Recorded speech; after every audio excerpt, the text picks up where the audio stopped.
Leo Tolstoy की एक बहुत ही प्रसिद्ध कहानी है। एक बार एक इंसान के घर एक सन्यासी मेहमान बना।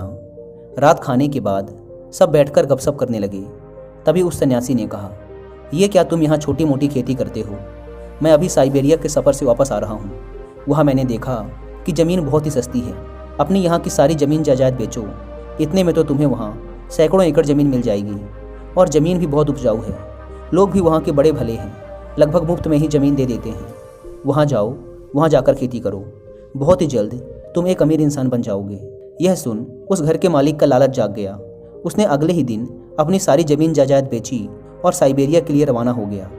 वहाँ जाकर उसने देखा तो बात सच निकली। वहाँ सच में ज़मीन बहुत सस्ती थी और कौड़ियों के भाव बिक रही थी। उसने वहाँ के लोगों से बात की कि उसे भी ज़मीन खरीदनी है। तो गाँव वालों ने कहा, ठीक है, तुम जितना भी धन लेकर आए हो उसे रख दो। हमारे यहाँ ज़मीन बेचने का केवल एक ही तरीका है।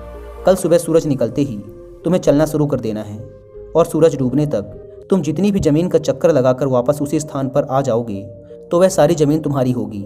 लेकिन याद रहे, सूरज डूबने तक तुम्हें अपने प्रारंभिक स्थान पर पहुंचना ही होगा।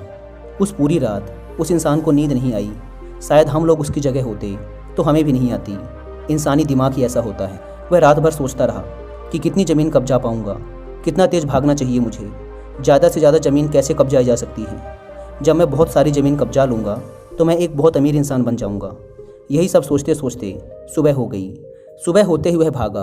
गांव के सभी लोग उस जगह पर इकट्ठा हो चुके थे जहां से उसकी दौड़ शुरू होने वाली थी। उसने अपने साथ खाना और पानी भी ले लिया था कि भागते भागते ही बीच में खा लूँगा और पानी पी लूँगा, क्योंकि अगर बैठकर खाना खाया तो बहुत सी ज़मीन कब्जाने से रह जाएगी। सभी खड़े थे उस जगह पर। उसने उस शुरुआती लाइन से चलना शुरू किया। पहले कुछ मिनट तो वह चला, फिर उसने सोचा कि ऐसे चलने से तो आधी ज़मीन ही कब्जा पाऊंगा, इसलिए उसने दौड़ना शुरू कर दिया। वह भागता रहा।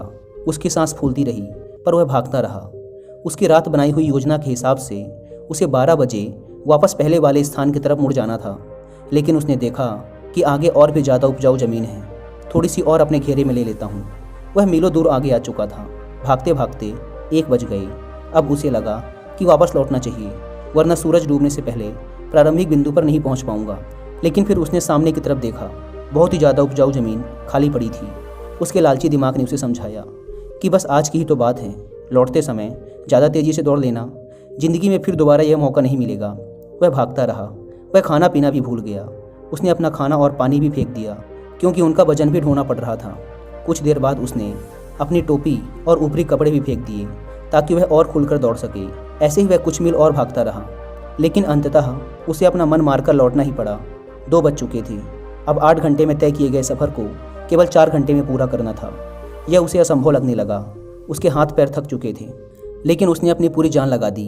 वह भागता रहा। सूरज डूबने को आ गया। उसने देखा कि वह प्रारंभिक बिंदु के काफ़ी करीब आ चुका है। लोग भी दिखने लगे हैं। लोग ज़ोर ज़ोर से उत्साह में चिल्ला रहे थे, जल्दी आओ, तुम कर सकते हो, तुम कर सकते हो। उसने मन ही मन सोचा, कितने भोले लोग हैं। इन्हें तो यह सोचना चाहिए कि मैं दौड़ते दौड़ते मर जाऊं, ताकि मेरा धन और यह ज़मीन दोनों इनकी हो जाए। अब आखिरी कुछ दूरी रह गई थी और सूरज लगभग डूबने ही वाला था। उसके पैर अब और भागने से मना कर रहे थे, लेकिन उसने अपनी पूरी जान झोंक दी। कुछ दूर चलने के बाद वह लड़खड़ाकर गिर गया। उसने देखा सूरज की कुछ लालिमा अभी भी आसमान में है। उसने शुरुआती लकीर की तरफ देखा। वह उससे कुछ 5-7 गज दूरी पर ही था। वह घिसटने लगा। उधर सूरज की लालिमा खत्म हुई, इधर उसके हाथ ने उस लकीर को छू लिया। वह जीत चुका था। वह इतनी सारी ज़मीन का मालिक बन चुका था। लोगों ने खुशी से उसे देखा और उठाने लगे, तो उन्होंने महसूस किया कि उसकी सांसें बंद हो चुकी थी। उसका शरीर ठंडा और शांत हो चुका था। अब वह इस दुनिया में नहीं था। शायद इतना भागने की वजह से उसे हार्ट अटैक आ गया होगा और वह मर गया।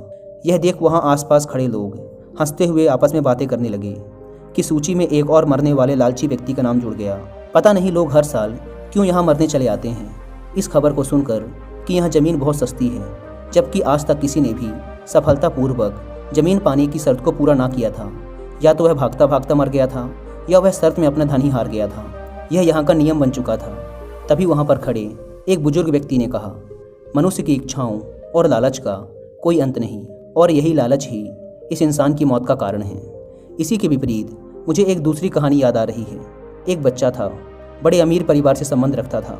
उसके परिवार में सभी किसी न किसी अच्छी पोस्ट में थे और सारे पैसे वाले थे। इसलिए बचपन से ही उस लड़के पर भी दबाव डाला गया कि वह किसी अच्छी नौकरी के लिए अभी से पढ़ाई करना शुरू कर दे। परिवार वालों ने उसके लिए वकील बनने का पैसा सबसे उचित समझा। उसे वकालत की पढ़ाई करवाई गई। शुरुआत में तो उसे यह काम पसंद नहीं था, लेकिन जैसे जैसे उसे इस पैसे से दौलत और शोहरत मिलने लगी, उसका इसमें मन लगने लगा। वह धीरे धीरे अपने शहर का सबसे प्रसिद्ध वकील बन गया। वह दिन में 16-16 घंटे अपने काम में लगा रहता। उसने अपने परिवार और अपने शरीर पर भी ध्यान देना छोड़ दिया था। उसने अपनी मेहनत और लगन से कुछ पेचीदा और मुश्किल केसों को जीता, जिससे उसका नाम देश के सबसे बड़े वकीलों में शुमार हो गया। उसके पास शहर के सबसे रईस इलाके में एक बहुत बड़ा बंगला था, एक प्राइवेट जेट था, छुट्टियां मनाने के लिए एक प्राइवेट आइलैंड और एक चमचमाती हुई लाल फरारी। उसने अपनी ज़िंदगी में वो सारी दौलत और शोहरत हासिल कर ली थी जिसके वह कभी सपने देखता था। लेकिन अचानक पिछले कुछ महीनों से उसे कुछ भी अच्छा नहीं लग रहा था। उसे अपने काम से नफरत होने लगी थी। उसकी दौलत, उसकी गाड़ी, उसके बंगले कुछ भी उसे सुकून नहीं दे पा रहे थे। वह एकदम बेचैन और अशांत रहने लगा। उसने कई बार आत्महत्या करने की कोशिश की, लेकिन हर बार उसे लोगों ने रोक लिया। फिर उसने एक बड़ा निर्णय लिया।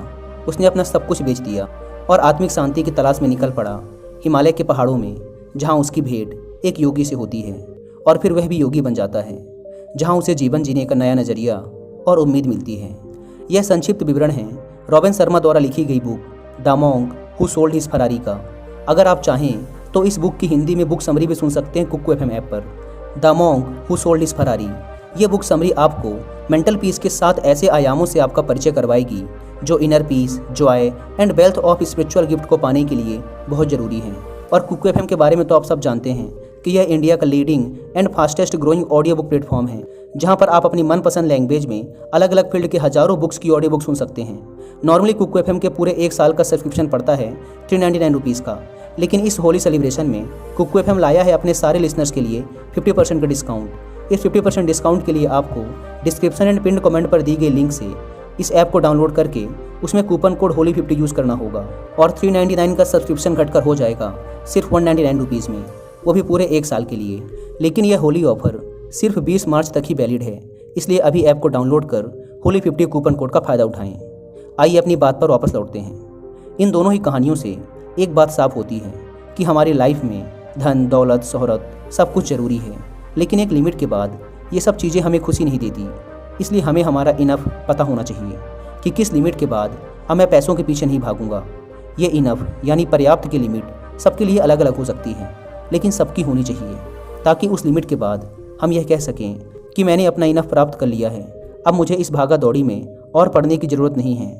किसी के लिए यह इनफ 50 लाख हो सकता है, किसी के लिए 1 करोड़, किसी के लिए 5 करोड़ और किसी के लिए 10 करोड़। इसलिए एक बार बैठकर ये कैलकुलेट कर लें कि एक अच्छी लाइफ जीने के लिए आपको कितने पैसों की ज़रूरत पड़ने वाली है। फिर उसके हिसाब से अपने टारगेट सेट करें उस धन को प्राप्त करने के लिए, क्योंकि हमारे लालच की पूर्ति कभी नहीं होने वाली।